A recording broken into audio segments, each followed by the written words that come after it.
Қайырлы күн оқушылар, қазақ тілі сабағы 2 сынып 89 сабақ. Бүгінгі тақырып зат есім тақырыбын жалғастырамыз. Сабақты бастамас бұрын каналыма тіркелуді және қоңыраушаны басуды ұмытпаңыздар. 19 жаттығу мәтінді тыңда. Тұсау кесу. Тұсау кесу рәсімі басталып кетті.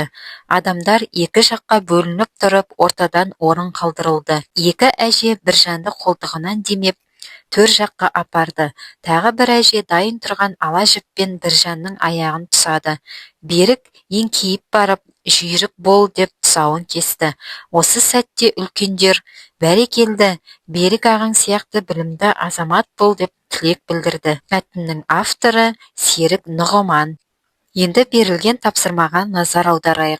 Өзіңнің тұсауынды кім кескенін үлкендерден сұрап біліп ал. Қарамен жазылған сөздерге сұрақ қой. Бізде қарамен жазылған сөздер адамдар. Кімдер? Адамдар. Орын. Не? Орын. Әже. Кім? Әже.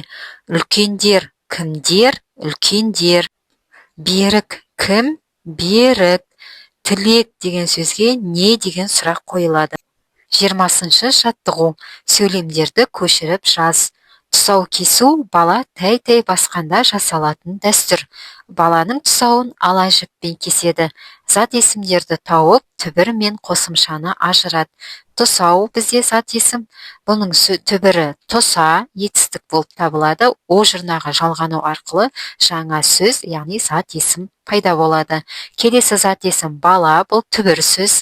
Дәстүр, бұл да түбір сөз. Келесі зат есім баланың, бұның түбірі бала, зат есім ның деген бізде жалғау. Тұсауын дегенде түбір сөз тұса, о бізде жұрнақ, ын жалғау. Жіппен дегенде зат есім түбірі жіп, пен деген бізде жалғау болып табылады. 21 жаттығу. Өлеңді түсініп оқы. Тұсау кесер. Көріп аяқ басуын, тұсау кесер шашуын. Ақ әжелер шашты кеп, ән мен күйге басты кеп.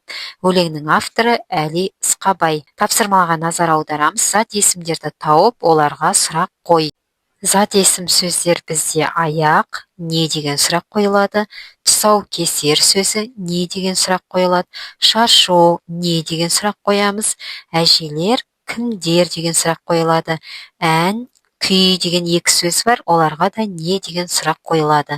Келесі тапсырма, өлеңдегі тұсау кесер сөзінен бірнеше сөз жасап көр. Тұс, тұса, тұсау, сау, ау, кес, кесе, кесер, ер, ес, есер деген сөздерді жасап шығаруға болады. 22 жаттығу. Көркем жаз, яғни берілген сөйлемдерді дәптерімізге көркем етіп көшіріп жазамыз. Қарамен жазылған сөздерге сұрақ қойып, қай сөз табы екенін анықта. Бізде қарамен жазылған сөздер жүн, жіп, қолғап деген 3 сөз. Бұлар зат есім болып табылады. Не деген сұрақ қойылады. Осымен бүгінгі сабағымыз аяқталды. Сау болыңдар балалар. Сабақты аяғына дейін көргендерің үшін рахмет. Достарыңмен бөлісіп қойыңдар.